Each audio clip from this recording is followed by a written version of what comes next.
Hey guys, welcome back to another banging video. So in today's video, I'm going to be talking to you guys on how to get promoted as a cashier. Now, the company I currently work for is a company that promotes from within, but this advice is going to help you no matter what company you work at. So whether you're at a grocery store, not a grocery store, if you're a cashier and you're looking to go up, the next big thing, I'm going to teach you how to do that in today's video. Now, before we get started, if you guys could please like, comment, and subscribe, I would truly appreciate it because we're on a road to 5K. Let's get it! I am so grateful for each and every one of you. Go ahead and give this video a big thumbs up and comment down below any questions you guys have or like any specific experiences that you want to talk about, because I want to talk about it too. You know, you guys are my friends and we're here to chit chat and get the conversation going. Now, we're just going to go ahead and jump into it. And I just want to start off by saying that in a company, in a retail store and stuff like that, please get over the idea, because I know this is such a common misconception, that if you do, you know, these little extra side things or side gigs, that's how you're going to get promoted. I've seen people who have great relationships with like these big managers, and that doesn't mean anything. Your work and effort and consistency will shine through whatever else you feel that is holding you back, okay? So you might think, you know, damn, they're not promoting me and they're promoting Elizabeth. You know, they're promoting her and she's probably doing all these dirty things on the side, right? Like not just, you know, like I mean that with a second meaning behind it. And you might feel belittled. You might feel like, damn, like, you know, am I not enough? Am I not doing a good enough job? I know you feel that way for a while, but eventually your hard work will shine through and hers is not. And like these managers, I've talked about it before, they like to pretend like, oh yeah, like if you go out with me, I'll make sure, you know, you get promoted. It's all BS. Like I am here to tell you guys, I've lived it, I've witnessed it, I've tried it, and it didn't work. So learn from my failures, learn from my mistakes so you guys can be better than me, truthfully, okay? And like, I know it seems like that person's doing better for you in the moment, but don't let that get to you. You know what I'm saying? If it works for them, great. And if it doesn't, well, who cares? You know, you're focused on you. You're focused on your improvement, your self-improvement, your raise, your stuff, you know, that you're going to accomplish for yourself. Now, I want to start off by saying, as a cashier, the best way to get noticed, the easiest way to get noticed and promoted and stuff like that is to build a connection with these customers, okay? Because a cashier, I've read like articles and stuff like that, there's robots that can be a freaking cashier, okay? There's robots. But what distinguishes you as a cashier versus a robot cashier? The communication, the emotion that you can portray to these customers, and essentially, no business is successful without its customers, okay? Take it from someone who's taken business classes, who's tried to run her business, and who's worked inside of a business and seen firsthand exactly what it takes. No business is successful without its customers, because then where is the money flowing in from? And if it's not flowing in from customers, why do you even want, like, just trust me on this one, guys. It only makes sense. If Publix or Target didn't have people shopping there, how exactly do we expect it to stay open?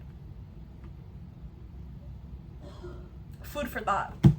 Or is it train food for thought? I don't know, but y'all know what I'm saying. So obviously, like, what distinguishes you guys from this you know, machines is the emotion you can create with your customers. So one of the easiest way to get noticed is through them.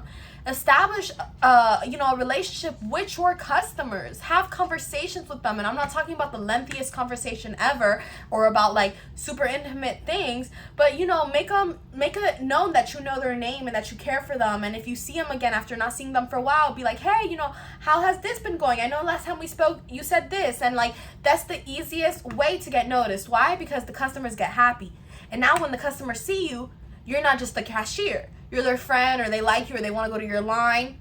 And people can see that kind of energy. So let's say I establish a good connection with a customer named Paul, right? Every time Paul comes into the store, he's going to come say hi to me. He's going to be happy to see me. And that energy, those vibes, okay, spread off to other customers. You know, they'll be like, okay, well, if she's so likable to Paul, why wouldn't she be likable to me? I'm sure this girl has a great personality, and they're more open to like establishing conversation with you and stuff like that. And then your managers notice that, like, hold up, why is this man walking up to that cashier? Oh, because he knows her, because this and that. Oh wow, she knows a lot of people, she treats all these customers good, right? Because if you don't have a good relationship with these customers, they're not going to be greeting you. So it's going to get you noticed very, very, very quick if you have a good connection with them. Also, if you go out of your way with them, you know, if you go above and beyond, it's also an easy way to get noticed, because most likely they will go to your manager and be like, hey, I just wanted to let you know Patricia's doing an amazing job, you know. And same thing with if you do a bad job, they're quick to go to your manager and be like, oh, well, she's not doing a good job, she's, you know, whatever. So it's very, very important that, you know, you try to please the customer to the best extent so that they can go say good things about you. Now, there are exceptions. There are customers who like disrespect you and will try the heck out of you, because I know, like, I haven't seen many videos like this one, but I know when I used to search stuff like this up, and I've said it before in some of my other videos, I tried to provide content that me myself would not be able to find when I would look it up, when I was curious about certain things, like how much is the pay, how much is this and that. I felt like there was no one on YouTube really talking about it, so I was like, okay, bet, like, it's gonna be me then, you know? And that's when I opened my channel. But when I saw, like, how to get promoted or how to be a good cashier, a lot of people were like, oh, you just gotta, just please the customer, just please the customer, just please the customer. And unfortunately, the sad reality is that you cannot always do that. You cannot always do that, nor should you, because there's certain case scenarios where they really try the, you know, what they try out of you, okay? And you can't let nobody walk over you. You can't just let them step over you because, oh, I'm trying to please them and this and that, because most likely they're not even going to say anything to your manager. And it's about self-respect also. It kind of like, it goes a different, like, it hits differently, you know, when they're being disrespectful to you. Like, the same rules don't apply. I know I'm like, oh, please the customer and keep them happy and this and that, and yes, that's great, and do that and everything. But when they start disrespecting you, those rules aren't the same rules that apply. You can be respectful, but you don't have to be doing some of the things you would go above and beyond and do for other customers, because this person is not treating you accordingly, okay? Your job title does not require you, for example, to check the news ad, and if someone is purchasing something that you know is buy one, get one free, and they only got one thing, you know, your job doesn't require you to be like, oh, you know, why don't you get this cheese or this and that, and like try to help out the customer to that extent. Your cashier really requires you to ring up the items, check out, have a nice day, thanks for shopping with us, you know, come again, whatever, and then boom, bye. But as a cashier who goes above and beyond, and that's how you get noticed, one of the biggest tips I could give you guys is obviously like when you save people money, when you like go above and of what your work requires, and you tell people, hey, this cheese is on sale, I think it would be great for you, it tastes amazing, or like, you know, you give them compliments or whatever, you know, you try to have a good page with them. That's how you get customers to like you. But when someone's disrespecting you, you don't have to be doing all that. You shouldn't be doing all that. And it's not like you're not doing your job. You are doing your job. You're ringing them up and whatever, and if they want to catch an attitude, you call a manager and that's it. That's what your job is. So I don't expect nobody to tolerate the disrespect, truthfully. And I know that there's people who are like, the customer's always right and this and that, and there's ways to not make them feel bad for being wrong, but the customer's not always right. It's just the truth. Like, I've just dealt with so many case scenarios, and I used to work customer service when I got promoted as a cashier, and you know, you see so many case scenarios, and I'm like, baby, no, like the sign does not say buy one get one free, it says buy two get one free. So you're wrong. But obviously you don't say it. There's a time and a place, and there's a form of saying it, and as long as you're nice and peppy, you know, I tell people all the time, when you're at your workplace, this is how you're getting paid. You know what I'm saying? You gotta fake it a little bit. Like, I know you might be going through a million things at home, but you gotta, you know, like, there's been so many times where I don't find something genuinely funny, and I don't consider myself a fake person, but if it makes the customer feel better for me to be like, then is what I do, you know? And it's what my job requires me to do. I mean, I'm getting paid to smile, and more people could use a smile, and, you know, whatever. So I think those are some of the ways that you guys will definitely get noticed. I mean, establish your relationship with your customers. Look into the ad and try to save these people money. Why? Because when you save them money, they automatically like you. Third thing, your personality. It's everything. Smile, laugh. Don't think things so personal, you know? Like, if someone's wrong, that's fine, but you don't have to be a complete, like, rude person about it. Like, no, that's not what it is. You know, it's not buy one, get one. It's buy two, get one. You don't have to say that. You can be like, oh, oh, the sign is so tricky. It's, you know, buy two, get one, not buy one, get one. Oh my gosh, I'm going to have to talk to my manager about that. Like, whatever, you know, say whatever just is not going to make them feel stupid. Because at the end of the day, they misread the sign. It's on them. But you can't, like, entertain the fact that they're wrong. You just got to, you know, kind of, like, move past it and be the bigger person, and that's it. And, like, honestly, that all that stuff helps you get noticed.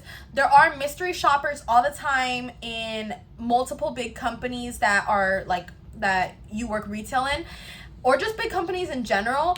There's mystery shoppers all the time, and you just never know who you're talking to. And, like, that's a big way also to get promoted. And that's why you should just always try to be, like, on your best behavior, because you don't know who you're talking to. And I've emphasized that in multiple videos, because I'm like, guys, like, even if it's not a mystery shopper, it might be, like, the owner of, like, a really big company that is in your field of study, and all of a sudden they like the way you work and they offer you a job, and, like, you'd be surprised how many connections you can meet through your job. So it's very important that you just kind of, like, even if you're having a bad day, just suck it up and, you know, try to put your best foot forward. And if you do well with these mystery shoppers, that's like a very quick way to get noticed, because obviously they give your manager your name, your title, what you do, all that stuff. So it's important that you establish yourself well with people like that, and just with people in general, because a mystery shopper at the end of the day is some person you don't even know. But you having a good personality will introduce yourself to people who could probably better your life even more than possibly the company you're at. So I just, you know, your personality to me, that's everything always. Like in school and work, parenting, I mean, it's not what you have, it's like your soul, your vibes, your personality, how you treat people. That's really what makes you. And with that being said, I'm just going to go ahead and conclude today's video. If you guys want to see more tips and tricks like this, or a part 2 or something else in specific, go ahead and let me know. I did open recently a cashier series here on my channel, so I hope you guys are enjoying that. And if you haven't seen it yet, make sure you check it out. I've put a lot of time and effort, and I'm really excited because I feel like I've been able to help so many people. And cashiering is something so broad, where it's not just limited to Publix or Target or Walmart or retail. I mean, cashiering is broad. You cashier as a hostess, you cashier in, you know, restaurants, in clothing stores, in food stores, beauty stores, like just in so many different things. And sometimes even in a doctor's office, like there's a lot of places where you cashier. So make sure, you know, that you guys watch that, because that's something good to have under your belt. And with that being said, I'm going to conclude today's video. I'll see you guys very soon, and thanks for watching. Don't forget to like, comment, and subscribe. Bye.